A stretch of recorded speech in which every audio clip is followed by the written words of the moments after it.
노년에 재혼하게 되면 닥쳐올 8가지의 불행, 미리 조심해야 후회하지 않는다. 저는 윤명자입니다. 올해 65세죠. 남편을 잃고 7년이 흘렀어요. 처음엔 괜찮을 줄 알았습니다.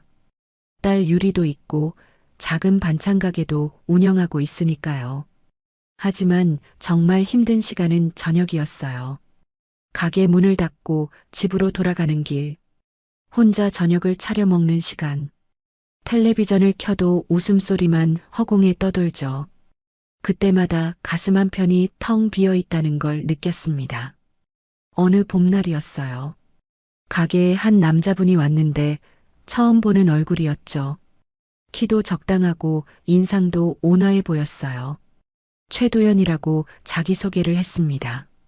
68세라니까 저보다 3살 위네요.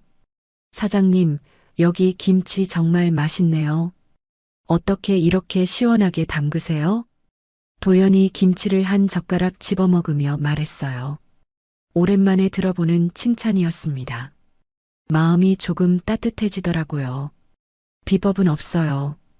그냥 정성껏 담그는 거죠. 아, 그럼 사장님 마음이 들어간 거네요. 도연은 장난스럽게 웃으며 말했어요. 얼굴이 빨개질 뻔했죠. 이런 농담을 들어본 지가 언제인지 기억도 안 났거든요. 그 뒤로 도연은 일주일에 2~3번씩 가게에 왔어요. 반찬을 사러 오는 게 아니라 저와 이야기하러 오는 것 같았죠. 가게가 한산할 때면 의자에 앉아서 이런저런 얘기를 나눴습니다. 명자 씨, 혼자 계시기 답답하실 텐데요. 그렇긴 하죠. 근데 뭐 어쩌겠어요. 저도 마찬가지예요. 아내가 먼저 가고 나서 집이 너무 조용해서 미칠 것 같아요. 도연의 표정이 순간 어두워졌어요. 저와 같은 처지구나 싶어서 마음이 짠했죠. 어느 날은 시장을 같이 걸었어요. 도연이 무거운 쌀포대를 대신 들어줬거든요. 옆에서 걸으며 이런저런 얘기를 나누는데 정말 오랜만에 마음이 편안했어요. 명자 씨, 혹시 시간 되시면 같이 저녁이나 드실래요? 도연이 조심스럽게 물어봤어요. 가슴이 두근거리더라고요. 언제부터인가 도연을 기다리고 있는 제 자신을 발견했거든요. 그런데 딸 유리는 걱정이 많았어요. 제가 도연 얘기를 하자마자 얼굴이 굳어지더라고요. 엄마, 너무 빨리 마음 열지 마세요. 아직 잘 모르잖아요. 뭘 그렇게 걱정해. 그냥 이야기 상대일 뿐이야. 엄마, 외로우신 거 알아요. 근데 조심해야 해요. 요즘 노인들 노린 사기꾼들 얼마나 많은데요. 유리의 말이 틀린 건 아니었죠.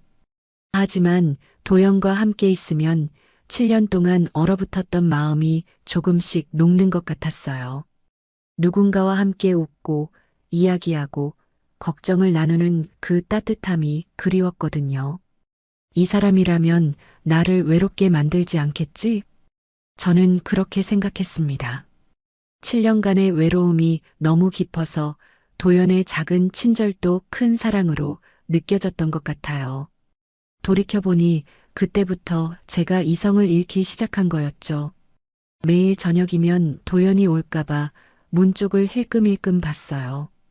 오지 않으면 실망하고 오면 하루 종일 기분이 좋았죠. 제가 완전히 도연에게 마음을 빼앗기고 있다는 걸 느꼈습니다.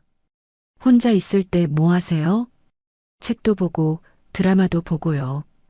그런데 재미없어요. 저도 그래요. 혼자서 밥 먹는 게 제일 서러워요. 도연이 한숨을 쉬며 말했어요. 정말 저와 똑같은 마음이구나 싶었죠. 서로의 아픔을 이해하는 사람이 있다는 게 얼마나 위로가 되는지 몰라요. 하지만 지금 생각해보니 도연은 제가 원하는 말만 골라서 했던 것 같아요. 외로운 사람의 마음을 너무 잘 알고 있었거든요. 어떤 말을 해야 상대방이 좋아하는지 정확히 알고 있었죠. 외로움이라는 감정은 정말 무서운 것 같아요. 판단력을 흐리게 만들거든요. 상대방을 제대로 보지 못하게 하고 작은 관심도 큰 사랑으로 착각하게 만들죠. 저도 그 함정에 빠져들고 있었는데 전혀 눈치채지 못했어요. 도연의 웃음과 따뜻한 말 한마디가 저에겐 햇살 같았거든요. 하지만 그 햇살이 진짜인지 가짜인지는 나중에 알게 되었습니다. 도연과 만난 지 2달이 지났습니다.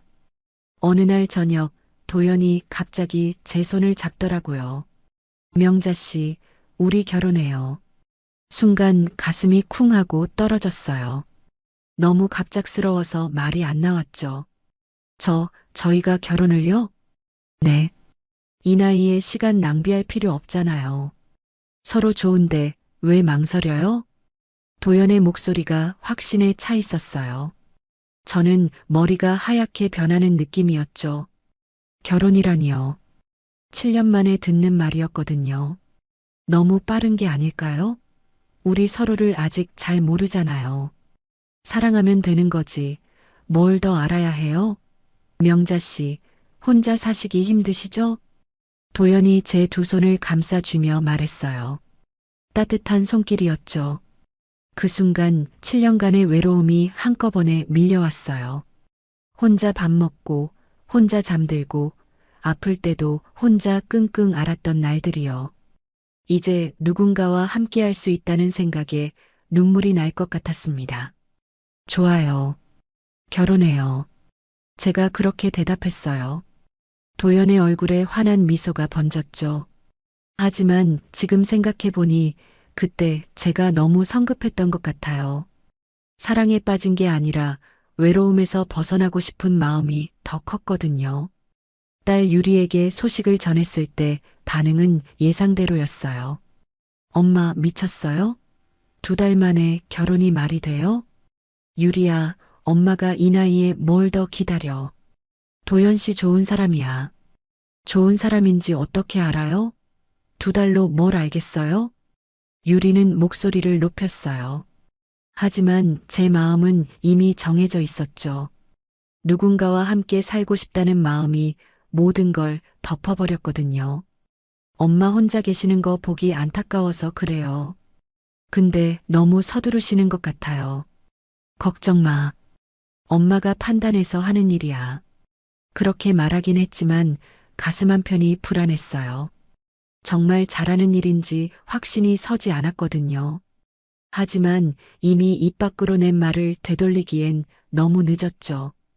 혼인신고는 정말 간단했어요. 구청에 가서 서류 몇 장 작성하고 도장 찍으면 끝이었죠. 도연은 계속 웃고 있었는데 저는 왠지 실감이 나지 않았어요. 이제 우리 부부네요. 도연이 제 어깨에 손을 올리며 말했어요. 부부라는 말이 아직 어색했죠. 그래도 기분은 좋았어요. 오랜만에 누군가의 가족이 된다는 느낌이었거든요. 결혼식은 작게 하기로 했어요. 나이도 있고 재혼이니까 화려할 필요는 없다고 생각했거든요. 도연의 친구 몇 명과 제 딸 유리, 그리고 몇몇 지인들만 불렀습니다. 결혼식 당일 아침 거울을 보니 설레는 마음과 불안한 마음이 섞여 있더라고요. 정말 잘하는 일일까 하는 생각이 계속 머릿속을 맴돌았어요. 하지만 이미 늦었죠. 식장은 작은 웨딩홀이었어요. 화려하지 않았지만 따뜻한 분위기였죠. 도연은 정장을 입고 저를 기다리고 있었어요. 멋있어 보였습니다. 축하합니다. 새신랑 새신부. 사회자가 밝은 목소리로 말했어요. 박수 소리가 웅성웅성 들렸죠. 그 순간만큼은 정말 행복했어요. 7년 만에 느끼는 설렘이었거든요. 그런데 식이 끝나고 하객들과 인사를 나누는데 도연의 친구 중 한 명이 제게 다가왔어요. 50대 후반쯤 되어 보이는 남자분이었죠. 사모님, 처음 뵙겠습니다. 도연이 형과 오랜 친구예요. 아, 그러시군요. 앞으로 잘 부탁드려요. 도연이 형 정말 운 좋네요. 이렇게 좋은 분 만나서 말이에요. 그 친구가 웃으며 말했어요. 칭찬인 줄 알고 고맙다고 할 뻔했는데 그 다음 말이 문제였어요. 빚은 다 갚았대요? 그래도 좋은 여자 만나니까 이제 걱정 없겠네요. 순간 머릿속이 하얗게 변했어요. 빚이라고요? 도연에게 빚이 있다고요? 처음 듣는 이야기였습니다. 빚이요? 제가 어리벙벙하게 물어봤어요. 그 친구는 제 표정을 보더니 당황한 듯 했죠. 아, 혹시 모르셨나요? 아, 제가 괜한 말을 했네요. 죄송합니다. 그리고는 어색하게 웃으며 자리를 떴어요. 저는 그 자리에서 얼어버렸죠. 빚이 있다는 게 무슨 말인지 이해가 안 됐거든요. 도연에게 직접 물어보고 싶었지만 결혼식장에서는 그럴 수가 없었어요. 하객들이 있으니까요. 그래서 그냥 웃으며 넘어갔죠. 하지만 마음은 편하지 않았어요. 도연 씨, 아까 친구분이 빚 얘기를 하던데요. 집으로 돌아가는 차 안에서 조심스럽게 물어봤어요. 도연의 표정이 순간 굳어지더라고요. 아, 그게요. 예전에 사업하다가 조금 빌린 게 있었어요. 근데 다 정리했어요. 얼마나 빌리셨는데요? 별거 아니에요. 걱정 마세요. 도연은 대수롭지 않다는 듯 말했어요. 하지만 제가 보기엔 뭔가 숨기고 있는 것 같았죠. 말이 어눌하고 시선도 피하고 있었거든요. 정확히 얼마예요? 부부가 됐으니까 알아야 하는 거 아닌가요? 명자 씨, 그런 거 따지면서 살 건가요? 서로 믿고 사는 게 부부 아닌가요? 도연의 목소리가 조금 날카로워졌어요. 처음 보는 모습이었죠. 지금까지는 항상 다정했는데 말이에요. 저는 더 이상 묻지 않았어요. 결혼 첫날부터 싸우고 싶지 않았거든요. 하지만 마음 한편이 불안했습니다. 집에 돌아와서도 계속 그 친구의 말이 머릿속을 맴돌았어요. 빚이 있다면 얼마나 있는 걸까요? 왜 저에게 말하지 않았을까요? 과거에 누구라도 상처가 있지. 저도 완벽하지 않은데 뭘. 저는 스스로를 달랬어요. 도연도 사람인데 완벽할 수는 없잖아요. 사업을 하다 보면 빚을 질 수도 있는 거고요. 하지만 가슴 깊은 곳에서는 뭔가 잘못됐다는 신호가 계속 울리고 있었어요. 왜 미리 말해주지 않았을까요? 부부가 되면 모든 걸 공유해야 하는 거 아닌가요? 그날 밤 도연은 금세 잠들었어요. 하지만 저는 잠이 오지 않았죠. 천장을 보며 계속 생각했어요. 제가 너무 성급했던 건 아닐까요? 유리의 말이 자꾸 떠올랐어요. 2달로 뭘 알겠냐고 너무 서두른다고 했던 그 말이요. 이제 와서 후회해도 늦었죠. 이미 혼인신고도 하고 결혼식도 했으니까요. 옆에서 자고 있는 도연을 보니 갑자기 낯설어 보였어요. 정말 이 사람을 아는 게 맞나 싶었거든요. 빚이 얼마나 되는지, 왜 숨겼는지, 또 다른 비밀은 없는지 궁금했습니다. 결혼 첫날 밤인데 이런 생각을 하고 있는 제 자신이 한심했어요. 행복해야 할 날인데 불안하고 걱정스러웠거든요. 서두른 결혼이 이런 건가 싶었습니다. 설렘보다는 불안이 더 컸어요. 하지만 이미 시작된 일이니까 잘해보자고 마음먹었죠. 도연도 좋은 사람일 거라고 믿고 싶었거든요. 결혼한 지 1달이 지났습니다. 신혼의 달콤함은 생각보다 짧았어요. 도연과 함께 살면서 조금씩 보이기 시작한 것들이 있었거든요. 처음엔 작은 것들이었어요. 전기세, 가스비 같은 공과금을 제가 내는 게 당연하다고 여기는 모습이었죠. 명자 씨, 공과금은 명자 씨가 내시는 게 좋을 것 같은데요. 제 통장은 좀 복잡해서요. 도연이 자연스럽게 말했어요. 저는 별 생각 없이 그러라고 했죠. 부부가 됐으니까 누가 내든 상관없다고 생각했거든요. 그런데 시간이 지날수록 이상했어요.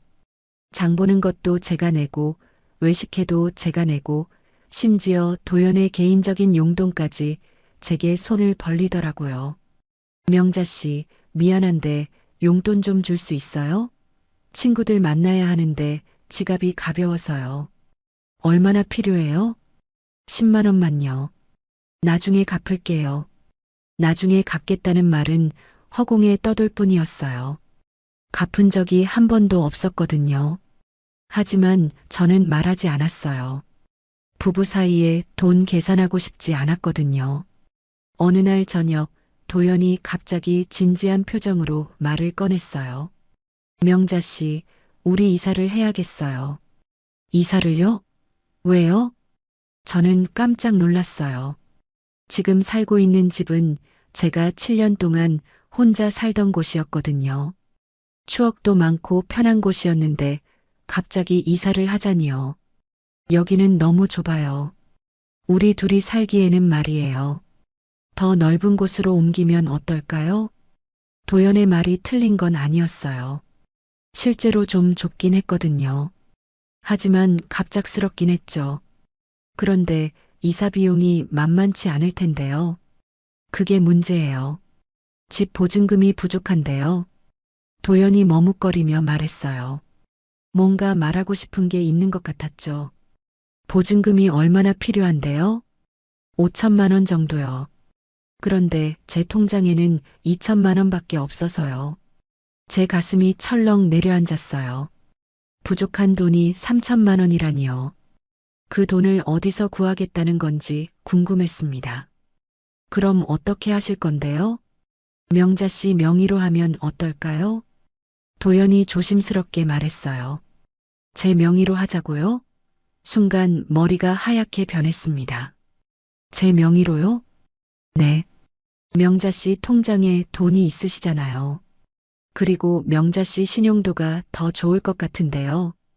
도연은 당연하다는 듯 말했어요. 하지만 저는 당황스러웠죠. 제 전 재산을 걸고 집을 구하자는 건지 확실하지 않았거든요. 잠깐 우리 같이 상의해봐요. 이런 큰 일을 갑자기 정할 수는 없잖아요.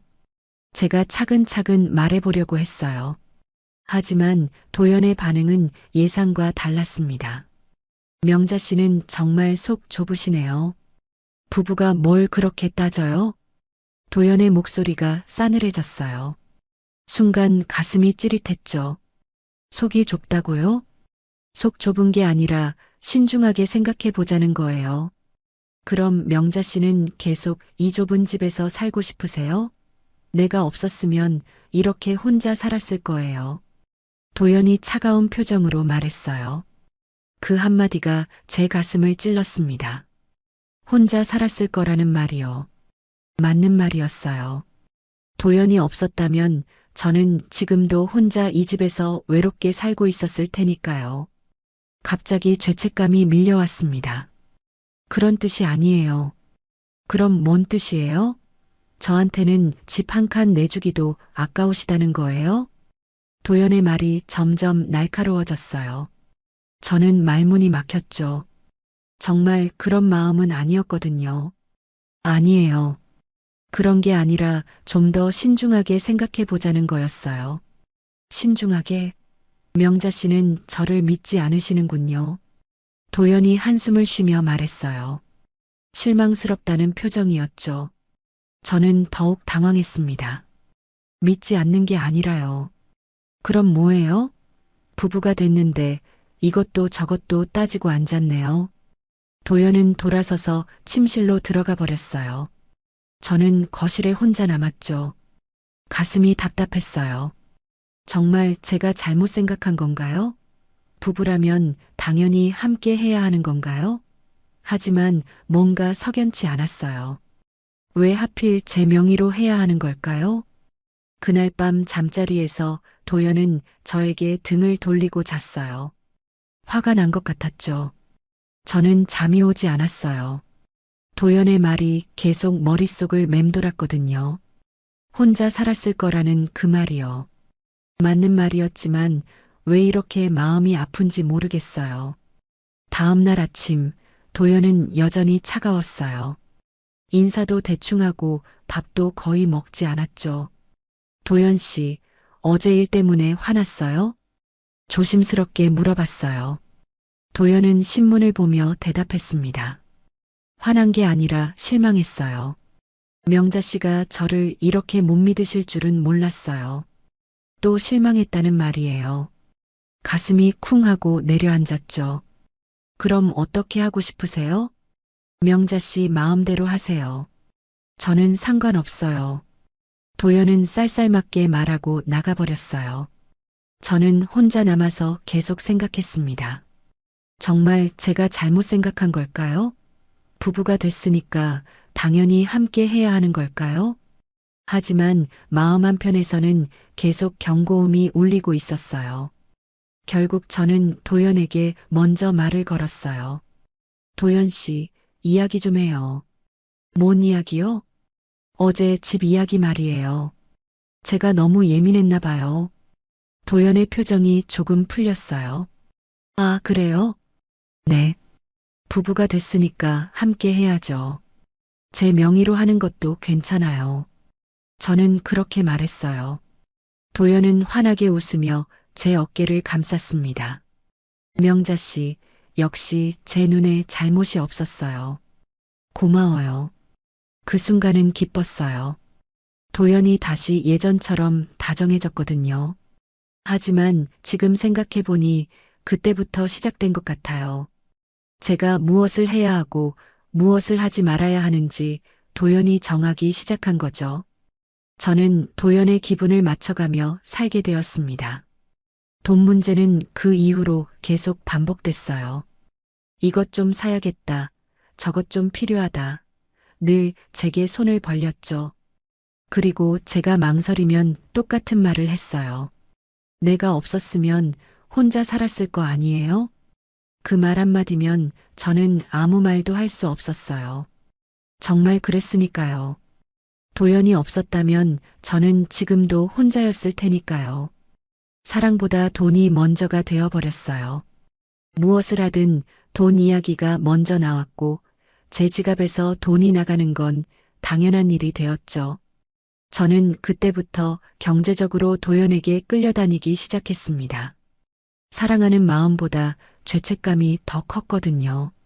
그리고 그 죄책감이 저를 올가매기 시작했어요. 결혼한 지 3달째 되던 어느 날 도연이 갑자기 말했어요. 명자 씨, 아들이 내일 인사하러 온대요. 아들이요? 저는 깜짝 놀랐어요. 도연에게 아들이 있다는 건 알고 있었지만 직접 만날 거라곤 생각 못 했거든요. 최경수라고 해요. 42살이고 사업을 하고 있어요. 도연은 자랑스러운 표정으로 말했어요. 하지만 왜인지 마음이 편하지 않았죠. 갑자기 만나자는 게 조금 이상했거든요. 다음 날 저녁 초인종이 울렸어요. 도연이 문을 열자 키가 큰 남자가 들어왔습니다. 최경수였어요. 아버지, 안녕하세요. 경수는 도연에게 인사하고 저를 쳐다봤어요. 첫인상은 나쁘지 않았죠. 정장을 깔끔하게 입고 있었고 인사성도 밝았어요. 안녕하세요. 아버지 얘기 많이 들었어요. 아, 그래요? 처음 뵙겠습니다. 저는 어색하게 인사했어요. 도연의 아들을 만나니까 긴장되더라고요. 커피 드릴까요? 아, 네. 감사합니다. 경수는 소파에 앉으며 집안을 둘러봤어요. 뭔가 평가하는 듯한 시선이었죠. 집이 아늑하네요. 아버지가 여기서 편하게 지내시는 것 같아요. 그럼요. 명자 씨가 정말 잘해주셔서요. 도연이 흐뭇하게 말했어요. 저는 커피를 내오며 들었는데 기분이 좋았죠. 그런데 경수의 다음 말이 조금 이상했어요. 아버지, 혹시 새로 사업 계획은 없으세요? 사업이요? 아니요. 이 나이에 무슨 사업을 해요? 요즘 좋은 기회가 많던데요. 투자만 하면 수익이 괜찮은 것들이 있어요. 경수가 의미심장하게 말했어요. 저는 커피잔을 내려놓으며 들었는데 왜 갑자기 사업 이야기가 나오는지 궁금했죠. 경수는 사업이 어때요? 잘 되고 있어요?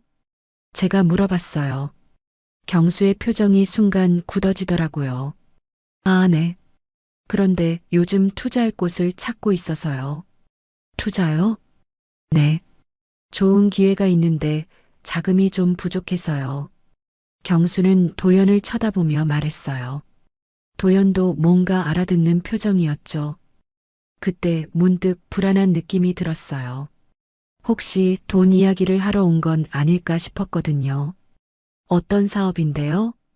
온라인 쇼핑몰이에요. 요즘 정말 잘 되거든요. 경수가 열심히 설명하기 시작했어요. 하지만 제가 듣기에는 너무 장밋빛 전망만 얘기하는 것 같았죠. 그런데 자금이 얼마나 필요한데요? 5천만 원 정도면 충분해요. 6개월 후면 2배로 불어날 거예요. 경수의 말에 도연이 관심 있는 표정을 지었어요. 하지만 저는 걱정이 되더라고요. 그런 사업이 그렇게 확실한가요? 제가 조심스럽게 물어봤어요. 경수는 잠시 멈칫하더니 웃으며 말했습니다. 물론이죠. 어머니, 저를 믿으셔도 돼요. 어머니라고 부르더라고요. 처음 만났는데 벌써 어머니라니요. 뭔가 어색했어요. 어머니라고 불러도 될까요? 아버지가 행복해 보이시니까요. 경수가 웃으며 말했어요. 나쁜 의미는 아닌 것 같았는데 왜인지 마음이 편하지 않았죠. 아직은 좀 어색해요. 제가 솔직하게 말했어요. 경수는 당황한 것 같았지만 금세 웃었습니다. 아, 그렇죠. 시간이 지나면 괜찮아질 거예요.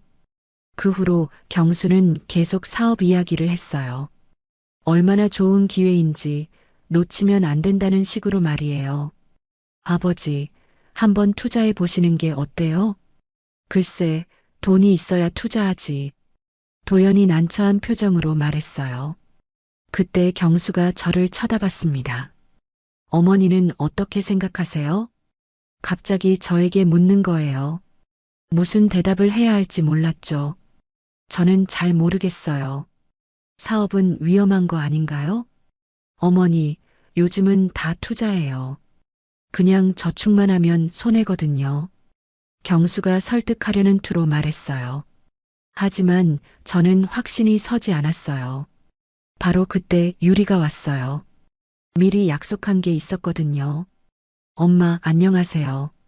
유리가 들어오더니 경수를 보고 멈칫했어요. 아, 손님이 계시네요. 유리야, 이분이 도연 씨 아들이야.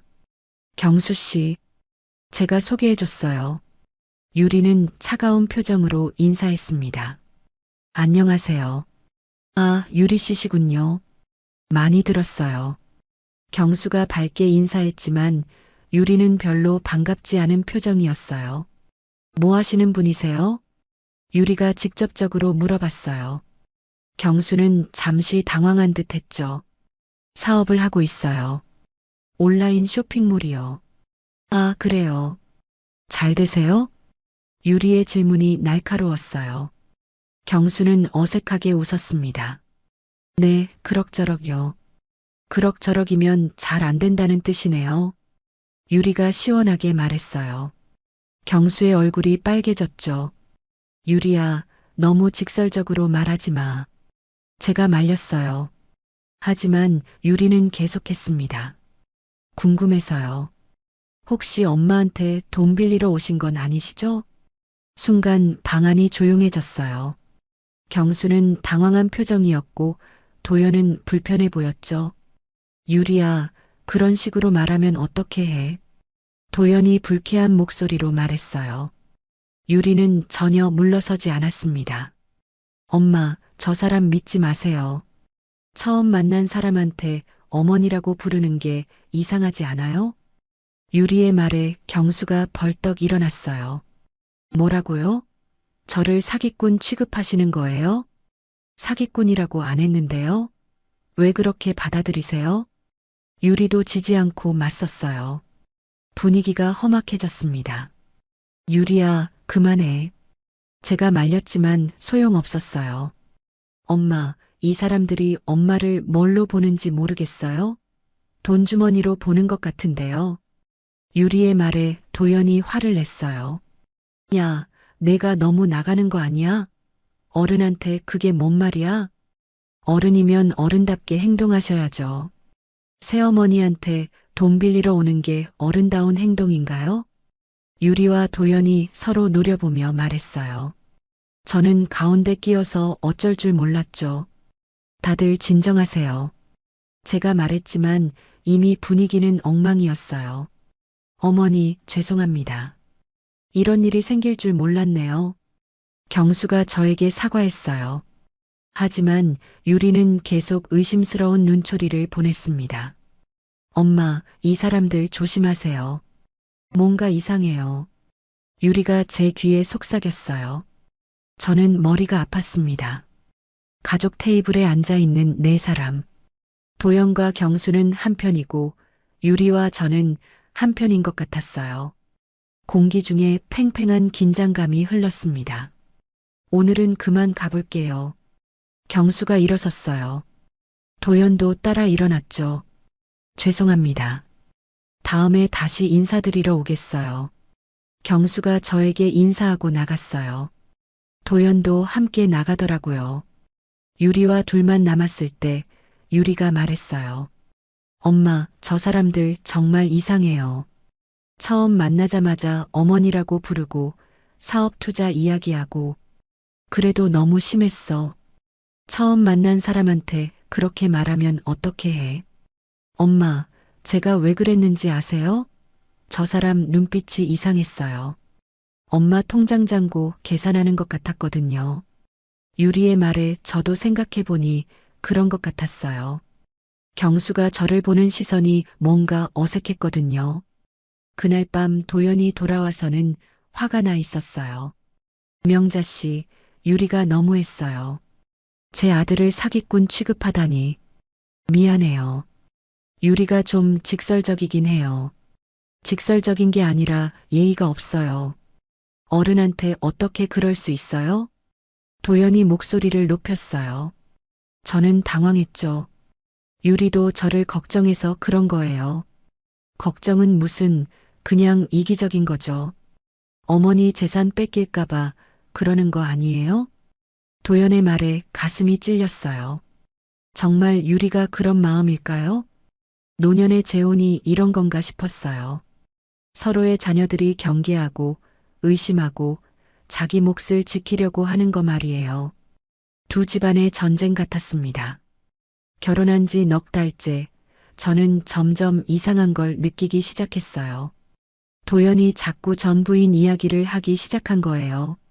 처음엔 별 생각 없었어요. 40년을 함께 산 사람인데 추억이 있는 게 당연하잖아요. 하지만 시간이 지날수록 그 이야기들이 저를 짓누르기 시작했습니다. 명자 씨, 깍두기 좀 다시 해주실 수 있어요? 어느 날 저녁 도연이 말했어요. 제가 담근 깍두기를 먹으며 말이에요. 왜요? 맛이 이상해요? 아니에요. 그냥 좀 다르게 해보시면 어떨까 해서요. 어떻게 다르게요? 전처는 깍두기를 각 맞춰 썰었거든요. 정말 네모 반듯하게 말이에요. 도연이 웃으며 말했어요. 하지만 제 가슴은 철렁 내려앉았죠. 아, 그래요? 네. 보기에도 예뻤어요. 명자 씨도 그렇게 해보시면 어떨까요? 도연은 자연스럽게 말했지만 저는 기분이 이상했어요. 왜 굳이 전 부인 이야기를 하면서 제게 똑같이 하라고 하는 걸까요? 네, 다음엔 그렇게 해볼게요. 억지로 웃으며 대답했어요. 하지만 마음이 편하지 않았죠. 그 다음 날부터 저는 깍두기를 자로 재듯이 네모 반듯하게 썰었어요. 도연이 원하는 대로 말이에요. 하지만 왜 이런 걸 해야 하는지 모르겠더라고요. 며칠 후에는 또 다른 이야기였어요. 명자 씨, 오늘 반찬 가게에서 손님이 뭐라고 했어요? 그냥 맛있다고 했어요. 아, 그래요? 전처는 사람 상대를 기가 막히게 했어요. 또 전처 이야기였어요. 제 가슴이 답답해졌습니다. 어떻게요? 손님이 오면 항상 웃으면서 이런저런 안부도 묻고 서비스도 해주고 그랬어요. 그래서 단골들이 정말 많았거든요. 도연이 그리운 듯 말했어요. 저는 점점 작아지는 느낌이었죠. 저도 그렇게 하려고 노력하는데요. 아, 물론이에요. 명자 씨도 잘하고 계시죠. 그냥 참고로 하시라고요. 도연은 대수롭지 않다는 듯 말했지만 저는 상처받았어요. 제가 손님 응대를 제대로 못한다는 뜻 같았거든요. 그날 밤 잠자리에서도 전처 이야기가 나왔어요. 전처는 잠들 때까지 제 등을 쓸어줬어요. 그럼 정말 편안하게 잠들었거든요. 도연이 누워서 말했어요. 저는 할 수 없이 도연의 등을 쓸어줬죠. 하지만 마음은 복잡했어요. 왜 자꾸 전 부인과 비교하는 걸까요? 저는 전 부인이 아닌데 똑같이 하라고 하는 것 같았거든요. 도연 씨, 전처 이야기를 자꾸 하시네요. 조심스럽게 말해봤어요. 도연은 잠시 멈칫하더니 돌아봤습니다. 아, 그래요? 미안해요. 워낙 오래 살았던 사람이라 그런가 봐요. 괜찮아요. 그런데 저는 전처와 다른 사람이에요. 당연히 알고 있어요. 명자 씨만의 매력이 있으시잖아요. 도연이 웃으며 말했지만 진심 같지 않았어요. 오히려 더 많은 전처 이야기를 하기 시작했거든요. 전처는 아침밥을 꼭 차려줬어요. 된장찌개에 계란 후라이, 김치. 정말 정성스럽게 말이에요. 도연이 아침상을 보며 말했어요. 저는 빵과 커피를 준비했는데 불만스러운 모양이었죠. 제가 아침에 밥 해드릴까요? 아니에요. 그냥 생각난 거예요. 도연은 그렇게 말했지만 다음 날부터 저는 아침밥을 차렸어요. 된장찌개에 계란 후라이, 김치까지 말이에요. 전처가 했던 것처럼요. 전처는 청소를 정말 깨끗하게 했어요. 구석구석 먼지 하나 없이 말이에요. 전처는 빨래도 참 잘했어요. 흰옷이 정말 하얗게 나왔거든요. 전처는 설거지할 때 그릇을 반짝반짝하게 닦았어요. 하루도 빠짐없이 전처 이야기였어요. 저는 점점 지쳐갔습니다. 마치 전처의 유령이 우리 집에 살고 있는 것 같았어요. 제가 뭘 해도 전처와 비교당했거든요. 도연 씨, 저는 전처가 아니에요. 어느 날 참다 못해 말했어요. 도연은 놀란 표정을 지었습니다. 갑자기 왜 그래요? 매일 전처 이야기만 하시잖아요. 저는 전처처럼 할 수 없어요. 제 목소리가 떨렸어요. 도연은 잠시 생각하더니 말했습니다. 명자 씨, 제가 그랬나요? 전혀 그런 의도가 아니었는데요. 하지만 저는 그렇게 느껴져요. 미안해요. 앞으로 조심할게요. 도연이 사과했어요. 하지만 전처 이야기는 멈추지 않았습니다. 전처는 감기 걸렸을 때 죽을 정말 맛있게 끓였어요. 전처는 손님 접대를 정말 잘했어요. 전처는 옷 입는 센스가 정말 좋았어요. 끝이 없었어요. 저는 점점 말수가 줄어갔습니다. 뭘 해도 전처가 더 잘했다는 말을 들을까봐 무서웠거든요. 가게에서도 손님들에게 어떻게 응대해야 할지 자신이 없어졌어요. 전처처럼 기가 막히게 하려면 어떻게 해야 하는지 몰랐거든요. 집에서도 마찬가지였어요. 청소를 해도 요리를 해도 빨래를 해도 늘 전처 생각이 났습니다. 전처는 더 잘했을 거라는 생각이 계속 들었어요. 전처는 화를 한 번도 안 냈어요. 항상 웃고 있었거든요. 도연이 제가 짜증난 표정을 보이자 말했어요. 그 말에 저는 완전히 무너졌습니다. 죄송해요. 제가 고개를 숙이며 사과했어요. 전처는 화도 안 냈다는데 저는 짜증까지 내고 있으니까요. 밤마다 거울을 보며 생각했어요. 전처는 어떤 사람이었을까요? 도연 말을 들어보니 완벽한 사람 같았어요. 요리도 잘하고 청소도 잘하고 사람도 잘 사귀고 화도 안 내고 저는 전처와 비교해서 모든 게 부족해 보였어요. 요리 솜씨도 떨어지고 청소도 꼼꼼하지 못하고 화도 내고 나는 왜 이렇게 부족할까? 혼자 중얼거리며 한숨을 쉬었어요. 전처는 죽은 사람인데 살아있는 저보다 더 강력했어요. 유리가 놀러 왔을 때 제 모습을 보고 깜짝 놀랐어요. 엄마, 왜 이렇게 말이 없어요? 표정도 안 좋고요. 그냥 좀 피곤해서 그래. 무슨 일 있어요? 유리가 걱정스럽게 물어봤어요. 하지만 전처 이야기를 할 수는 없었죠. 아무것도 아니야. 엄마, 뭔가 이상해요. 예전 엄마 같지 않아요. 유리의 말에 눈물이 날 것 같았어요. 맞는 말이었거든요. 저는 예전의 제가 아니었어요. 자신감도 없어지고 말수도 줄어들고 늘 위축되어 있었죠. 전철아는 보이지 않는 적과 싸우느라 지쳐 있었거든요. 하지만 가장 힘든 건 이 싸움에서 절대 이길 수 없다는 거였어요. 전처는 이미 죽은 사람이니까 더 이상 실수할 일도 없고 늙을 일도 없고 도연의 기억 속에서는 영원히 완벽한 사람으로 남아있을 테니까요. 저는 살아있는 사람인데 죽은 사람에게 지고 있었어요. 이상하고 슬픈 일이었습니다. 도연 씨는 저를 사랑하는 걸까? 아니면 전처의 대체품으로 생각하는 걸까? 그런 생각이 자꾸 들었어요. 전처처럼 하라는 말을 들을 때마다 저는 윤명자가 아니라 전처의 그림자 같았거든요. 과거의 유령과 싸우는 건 너무 힘들었어요. 보이지도 않고 만질 수도 없는 상대와 매일 경쟁해야 한다는 게 얼마나 지치는 일인지 그때 알았습니다. 결혼한 지 5달째, 어느 토요일 오후였어요. 저는 가게를 일찍 닫고 집에서 쉬고 있었습니다. 그런데 갑자기 초인종이 울렸어요. 누구세요?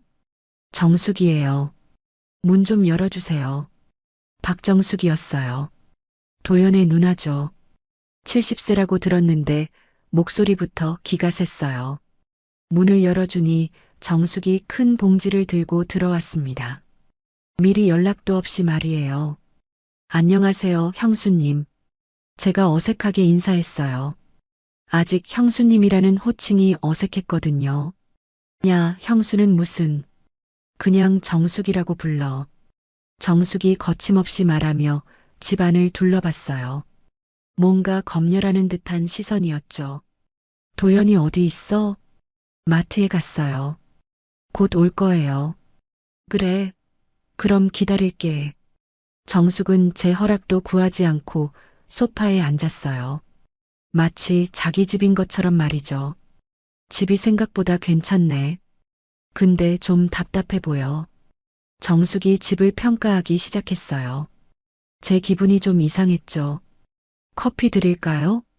응, 고마워. 그런데 설탕 많이 넣어줘. 정숙은 당연하다는 듯 말했어요. 저는 커피를 타러 부엌에 갔는데 정숙이 따라와서는 부엌을 구경하기 시작했습니다. 어머, 이게 뭐야? 정숙이 식탁이 빵을 보며 말했어요. 제가 아침에 먹다 남은 식빵이었죠. 아침에 먹다 남은 거예요. 아침을 빵으로 먹어? 우리 집안은 아침은 밥을 먹어야 해. 정숙의 목소리가 갑자기 커졌어요. 저는 깜짝 놀랐죠. 네. 우리 도연이 평생 아침에 밥 먹고 살았어. 갑자기 빵을 먹으면 속이 안 좋아져. 정숙이 단호하게 말했어요. 저는 어이가 없었습니다. 도연 씨가 괜찮다고 했는데요. 남자들은 참는 거야. 속으로는 힘들어하고 있을 거야. 정숙은 자기 말이 맞다는 듯 했어요. 저는 말문이 막혔죠.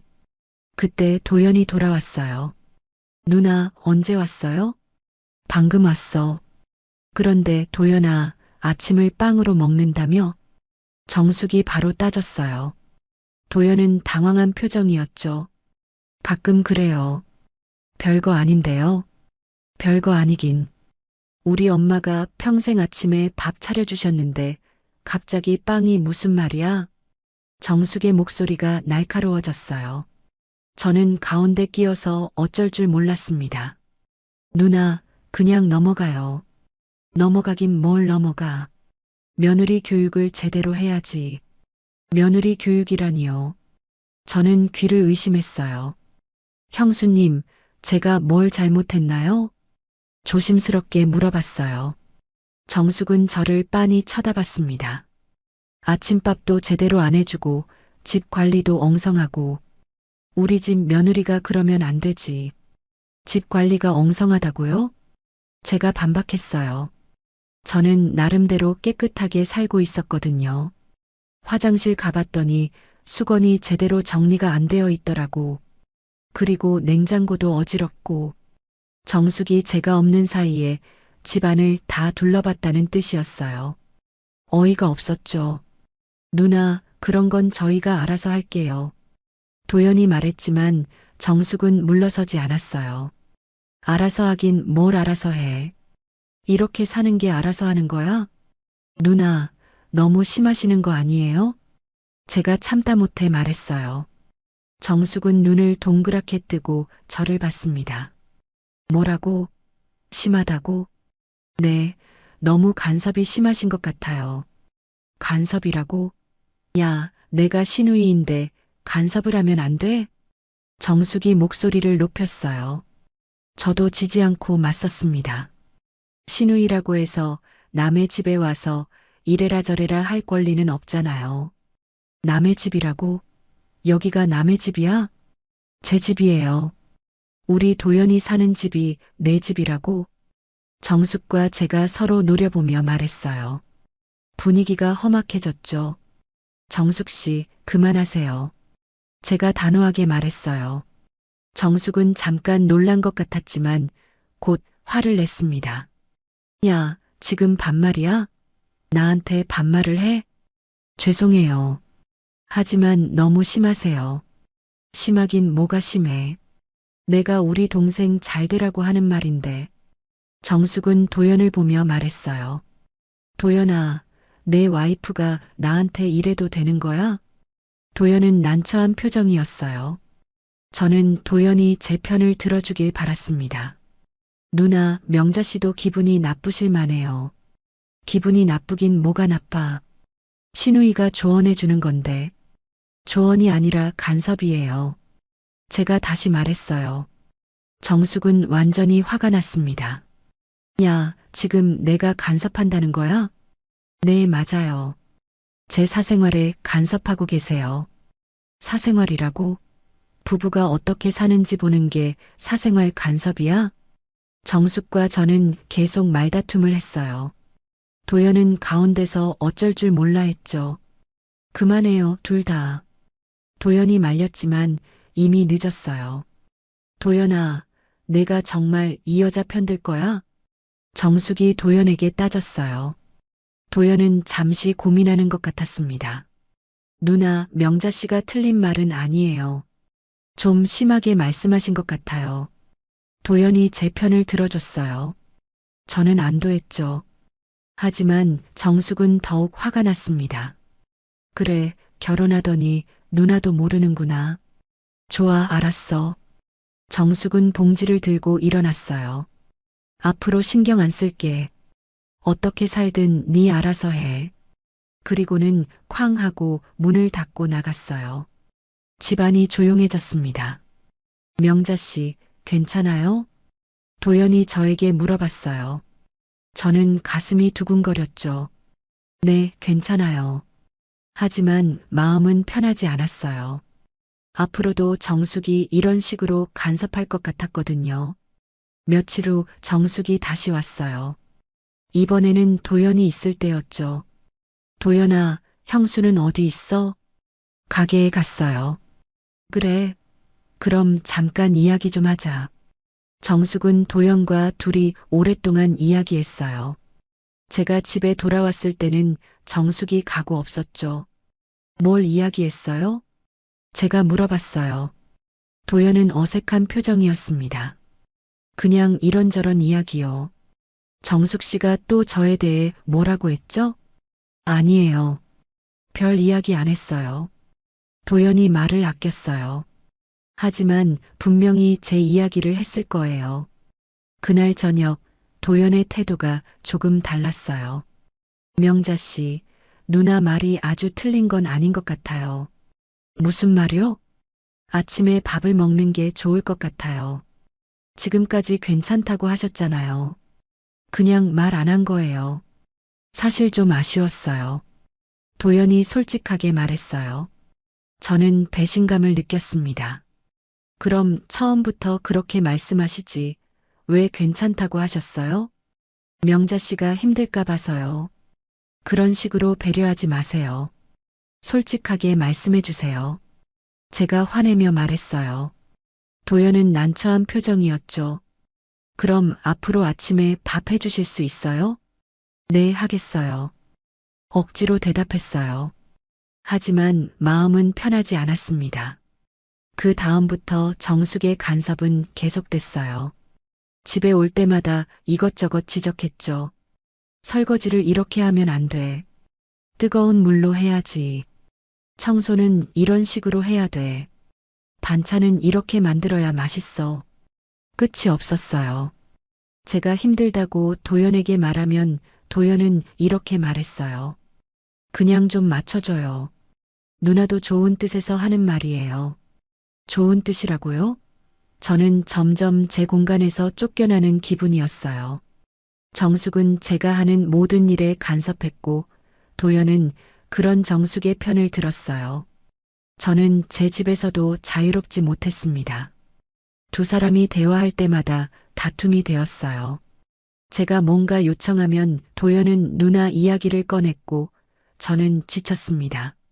제 자율성은 점점 무너져 갔어요. 무엇을 해야 하고 무엇을 하지 말아야 하는지 모두 다른 사람들이 정했거든요. 정서적으로도 통제받는 느낌이었어요. 제 감정이나 의견은 중요하지 않았고 시댁의 방식에 맞춰야 한다는 압박만 있었죠. 저는 점점 숨이 막혀갔습니다. 결혼한 지 6달이 지났을 때였어요. 도연이 갑자기 배가 아프다며 병원에 가자고 했습니다. 명자 씨, 배가 너무 아파요. 병원에 가봐야겠어요. 어디가 아파요? 오른쪽 배가 콕콕 쑤셔요. 어제부터 계속 그랬어요. 도연의 얼굴이 창백해 보였어요. 저는 급하게 택시를 불러서 병원으로 갔습니다. 응급실에서 여러 검사를 받았어요. 의사 선생님이 나와서 말씀하시는데 표정이 심각했습니다. 담낭에 문제가 있습니다. 수술이 필요해요. 수술이요? 제가 깜짝 놀라며 물어봤어요. 도연도 당황한 표정이었죠. 네, 담낭 절제술을 해야 합니다. 미루면 더 위험해질 수 있어요. 의사 선생님의 말에 머리가 하얗게 변했어요. 갑작스러운 수술이라니요. 언제 해야 하나요? 빠를수록 좋습니다. 내일 오전에 하면 어떨까요? 내일이요? 너무 급작스러웠어요. 하지만 의사 선생님 말씀이니 어쩔 수 없었죠. 입원 수속을 밟고 병실에 올라갔어요. 도연은 침대에 누워서 힘들어했습니다. 명자 씨, 수술 무서워요. 괜찮을 거예요. 의사 선생님이 잘해주실 거예요. 저는 도연을 위로했어요. 하지만 제 마음도 불안했죠. 그런데 문제는 수술비였어요. 간호사가 와서 설명해 주는데 생각보다 많이 나왔습니다. 수술비하고 입원비 합쳐서 800만 원 정도 나올 것 같아요. 800만 원이라니요. 적지 않은 돈이었어요. 보험은 얼마나 나와요? 실비보험 가입하셨으면 70% 정도 나올 거예요. 도연이 실비보험에 가입했는지 확인해 봤어요.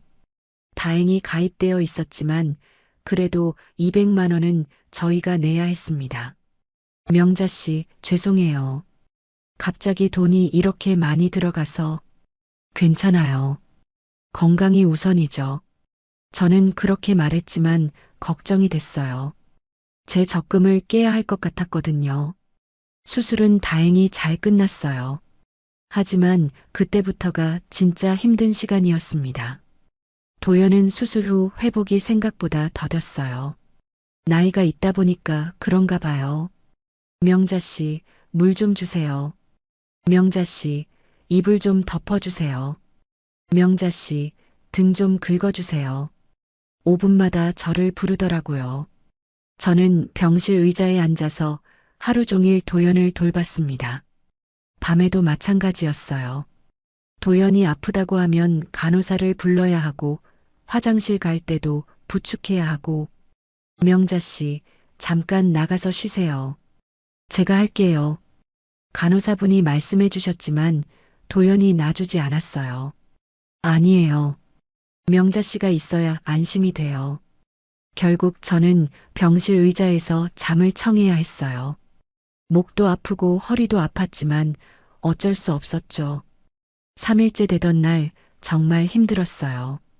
제대로 잠도 못 자고 계속 서 있다 보니까 다리도 부어올랐어요. 명자 씨, 죽 좀 사와 주세요. 병원 음식은 맛이 없어서 못 먹겠어요. 도연이 또 심부름을 시켰어요. 저는 지쳤지만 밖으로 나갔습니다. 죽집에서 죽을 사오는 길에 갑자기 울음이 나올 것 같았어요. 왜 이렇게 힘든지 모르겠더라고요. 병원복도 의자에 잠깐 앉아서 쉬었어요. 다른 보호자분들도 지친 표정이셨지만 저만큼 힘들어 보이지는 않았어요. 왜 내 노년이 타인을 돌보느라 끝나버리는 거지. 혼자 중얼거렸어요. 정말 그런 기분이었거든요. 결혼하기 전엔 제 시간이 있었어요. 가게 일하고 유리와 만나고 친구들과 수다도 떨고. 그런데 이제는 온종일 도연 돌보기만 하고 있었어요. 할머니, 괜찮으세요? 옆에 앉아있던 젊은 여자분이 걱정스럽게 물어봤어요. 아, 네. 괜찮아요. 많이 힘들어 보이시네요. 누구 간병하세요? 남편이에요. 아, 그러시구나. 저도 아버지 간병하고 있어요. 정말 힘들죠. 그 여자분도 지쳐 보였어요. 하지만 제게는 친정아버지를, 저는 재혼한 지 6개월도 안 된 남편을 돌보고 있다는 게 달랐어요. 병실로 돌아가니 도연이 짜증을 내고 있었어요. 명자 씨, 어디 갔다 왔어요? 1시간이나 걸렸잖아요. 죽 사러 갔다 왔어요. 1시간씩이나 걸릴 일이에요? 저 혼자 얼마나 불안했는지 알아요? 도연의 말에 짜증이 났어요. 제가 쉬고 싶어서 나간 게 아니라 도연이 시켜서 나간 건데 말이에요. 미안해요. 사람이 많아서 늦었어요.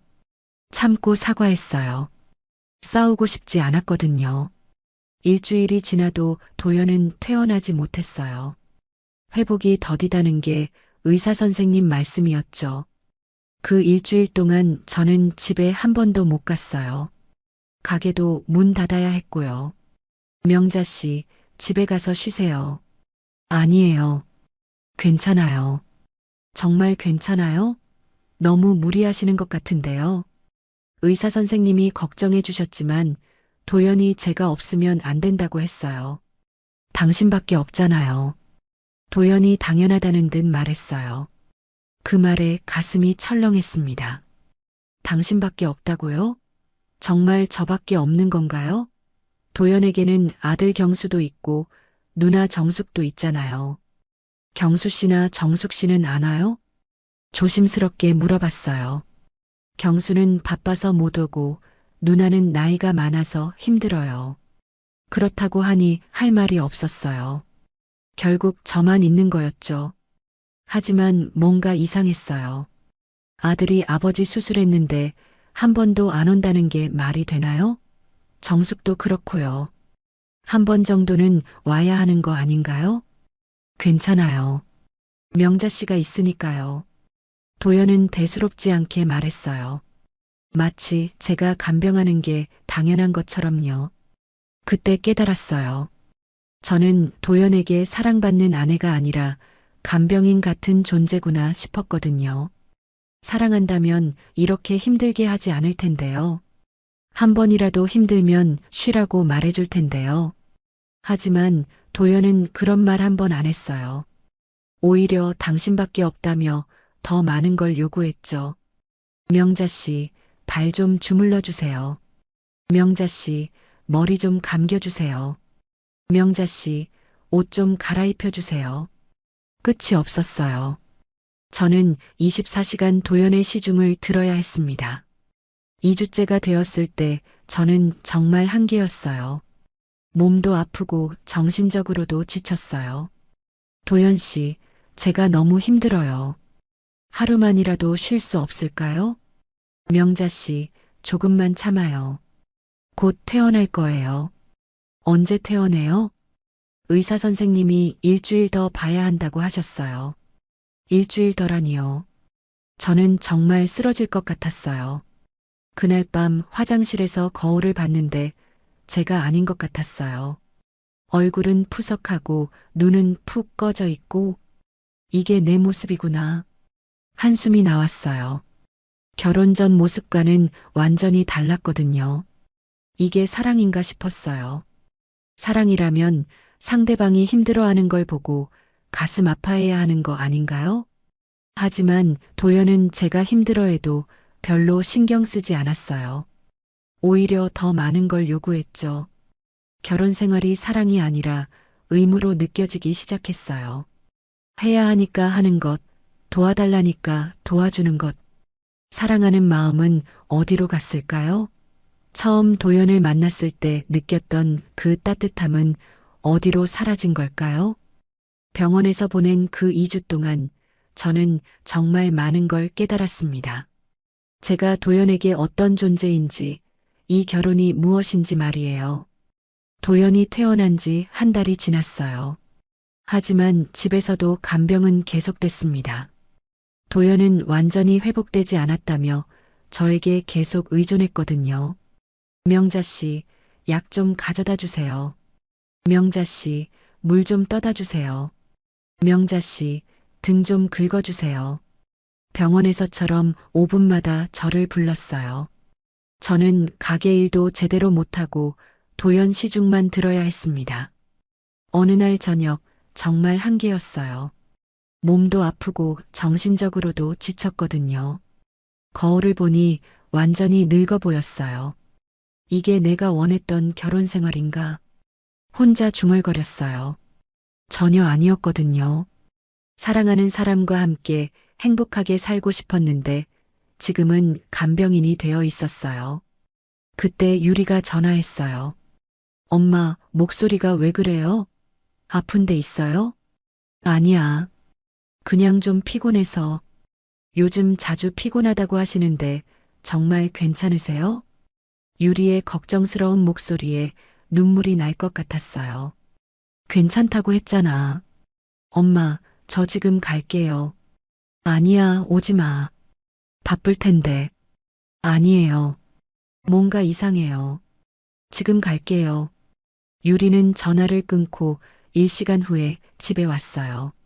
제 모습을 보더니 깜짝 놀라더라고요.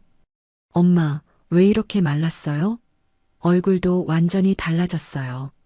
그래, 별로 안 달라진 것 같은데. 아니에요. 완전히 달라졌어요. 무슨 일 있어요? 유리가 심각한 표정으로 물어봤어요. 저는 더 이상 참을 수 없었습니다. 유리야, 엄마가 너무 힘들어.